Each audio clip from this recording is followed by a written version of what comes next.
This is gonna be fun.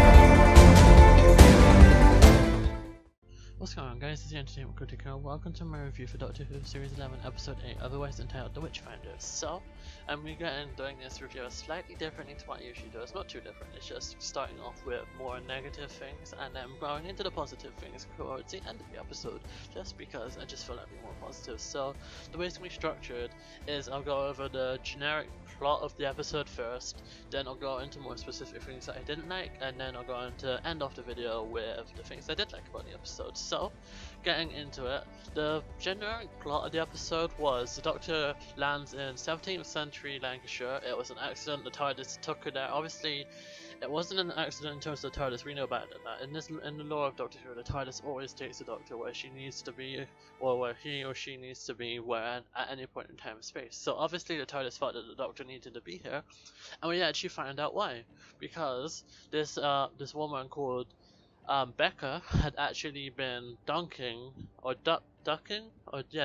that's what it was called, ducking women because they are being accused of being witches. And they start off the episode with them walking through the village and they finding out there's a witch trial going on.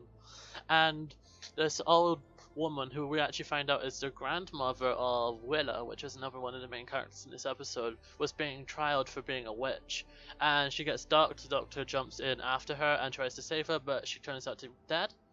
And yeah, the Doctor disperses the witch trial by using her psychic paper, which I really am an advocate for using the psychic paper more than the sonic screwdriver. I don't know, I just like seeing it more. It wasn't really used that much in the Moffat era all that much. I'm liking that it's being used more. But she uses the psychic paper and then says that they're witch finding generals or something, Witchfinder General, and she then come with her and Graham, Ryan and Yasmin. They all end up going back to this house, which I believe is owned by Becca, and King James I ends up showing up, who was played by Alan Cumming, and he ends up revealing that he's actually there to disperse all of the quote-unquote witches from the land.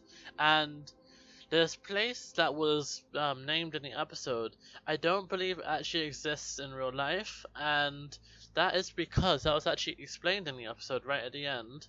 That was because King James, by the end of the episode, actually manages to... he wipes it off of the face of the earth.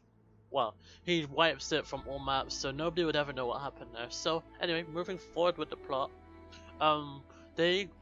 Doctor tasks Graham and Ryan to keep all of the King James and Becca in the house while she goes and investigates with Yasmin. So obviously Yasmin had already gone off to talk to Willa because her grandmother had just died, so they have a little heart-to-heart session, and this is where the whole theme of the episode came into play, and it was like bullying. And we get a scene from Yasmin where she's talking about how when she was in school there was this girl who always bullied her, and we find out that that's what Willa is actually going through. She's not actually sick, she's not actually got an illness, she's just basically, it's just that feeling you get when you're being bullied. You're just feeling of dread, feeling of uneasiness. It's such a relatable thing as well. So that is one thing I do like about this episode. It does have a relatable theme, because at some point in life, a lot of people, if not most people, have gone through some kind of bullying. So even though I do feel like the theme of this episode was kind of like whacked around your head quite a bit, I do feel like there were some times when it was like done nicely. And whilst she was actually burying her grandmother, this little root thing comes out of the earth, and Yasmin arrives and chops it off and kills it, and the Doctor ends up going back later on, goes back and investigates with her, and we actually find out that they look like... okay, so this episode is called The Witchfinders, and they look like witches, and they're played off as witches, but they're not. What they actually were, what we find out they're actually called, I believe it's pronounced the Morax, and they were an alien race who had their army built and imprisoned under the mound at Blyhurst Crag. And what happened was when Becca had gone to chop down a tree which was obstructing her view, she accidentally released the queen, and ever since all of the other Morax had actually been trying to hunt her down because she was infected by the like tendril type thing, so it's very much like Venom. She was infected by something it's kind of like a symbiote host thing. They fill your body, so the most relatable thing I can say is it's like Venom.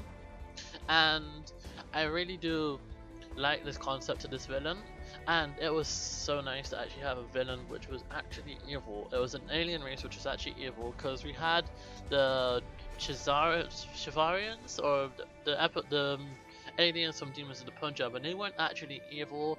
Neither was the Pating, that was just doing a natural instinct, and you could go as far as saying Tim Shaw wasn't really evil. He was just doing a ritual that his race had done for generations, and it was technically Ryan's fault why he was on the planet in the first place. So this was the genuinely first evil alien that we got on all series, and I do really think they were good. But all they were trying to do was get their queen back, because what Beckett had been fighting off the plague, the illness of the Morax for a long time, and it eventually ended up overcoming her after the fact that she tried to duck the Doctor for being a witch. And we have this scene before that with King James and the Doctor, and she's trying to convince him to let her go, and she's like, if you just let me go, if you just let me show you the mysteries of the heart, and let me show you that it's okay to not know things and not be afraid of them. That was slightly paraphrasing, but that was the general message of what she was saying.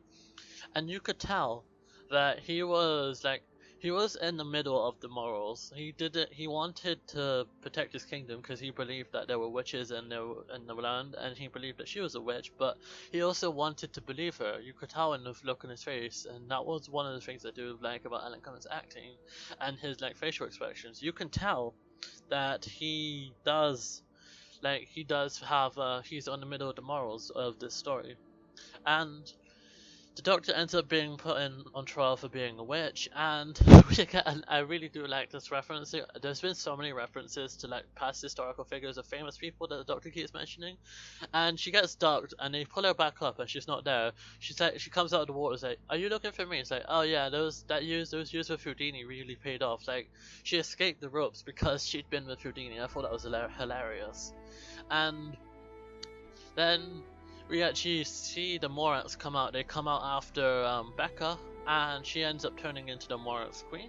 And their plan is to use King James I as a host body for their king. So they end up using their weird powers, and they knock them out, they'll stun them, and they take King James up to the hill where they plan to release the king into him. And the king ends up coming out of the ground as a tendril, and he's about to fill King James I, and obviously the Doctor comes and saves the day by using the same wood that was actually being used to duct, because what Becca had done is she used the wood from the tree that she chopped down, the alien tree which is holding in the prisoners, as the ducting thing. So the Doctor disassembled it and used it as something to fight the Morax, because obviously it was used as imprisonment because they were either allergic to it or they just didn't like it. So she used it as a weapon to fight them. And he ended up sending all of the Morax back into their prison except for the Queen, who King James I ends up killing. And we get this really, Jodie has been missing something for me, all the way through the series. She's had a range of emotions. She has had that, but one thing she's really been missing is she's not lost her cool yet. And we had this multiple times in this episode. Not only did we have the scene earlier on in the episode where she's like, honestly, if I was a bloke, I could just go on with a job and I wouldn't have to waste time defending myself. But she also just had that look on her face when King James killed the Queen. She just had that look on her face, she was angry at him. She wouldn't even talk to him until they got back to the TARDIS.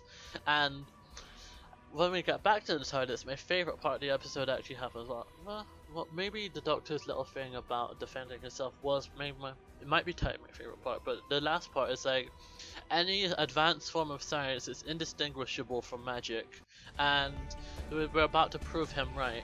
That was my favorite part of the episode. I love the episodes where the Doctor ends off with the Doctor in the just dematerializing the TARDIS in front of people, and their look on their face is just, that's one of the things I love in the show. And yeah, the episode ends off there, and yeah, that was the generic part of the episode. So now I'll get into quickly touch on the very few things that I didn't actually like. And one of the things I didn't like was in the very first scene that King James I was in, Alan Cummings' acting felt like he was overacting just a little bit. Like, he felt like he was overdoing it. Like, I get the fact that he was supposed to be, and in historically, before people get on this episode for like being saying that, oh, they're just pushing an agenda because they made King James I gay. He was known to be openly have feelings for other men. So that's not something that the show has done. That is something that's been pulled from actual history. So I can understand why he was slightly overacting it, that to try and give off that vibe. But at the same time, it came across as too much at some points. That was my only nitpick with the episode. And moving on to the things I did like I said, I really did like the Doctor's speech about her saying defending herself. That was the first time, and I've been really missing that with Jodie's Doctor.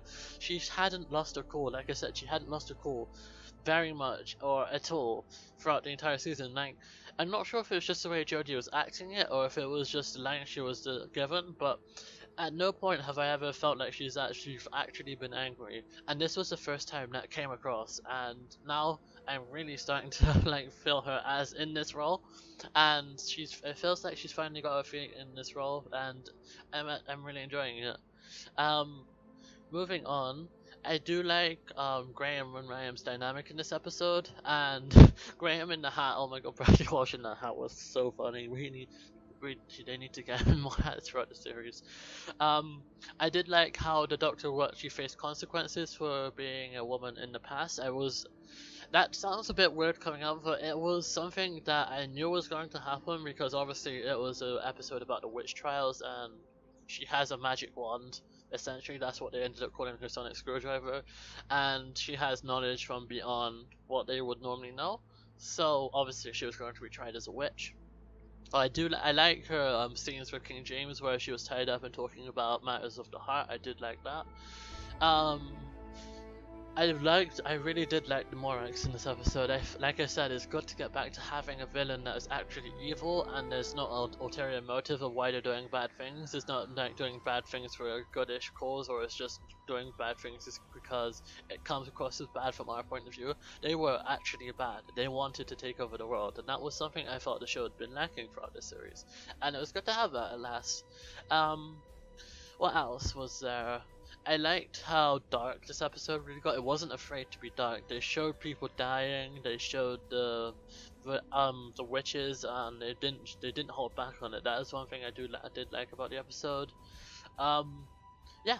Overall, I'd say this is probably my second favorite episode of the series. I'm gonna do a video once the whole series has come out, ranking every single episode and giving my thoughts on them in retrospective, but that'll be later down the line. So that'll be after episode 10 airs, which is, I believe, a couple of weeks' time. Because next week we have episode 9, and then obviously we have episode 10, and that's the finale, and then we have the New Year's special. So yeah, there's only 3 episodes left, technically 2 episodes left of Doctor Who this year, and then we have the New Year's Day special. But if you guys did enjoy this video, please do hit that like button. Your support is very much appreciated, and let me know what you guys thought of this episode in the comment section below. I would like to have a conversation with you guys. So, like I said, hit the like button if you enjoyed, and subscribe if you're new. And I'll see you guys in the next video. Peace.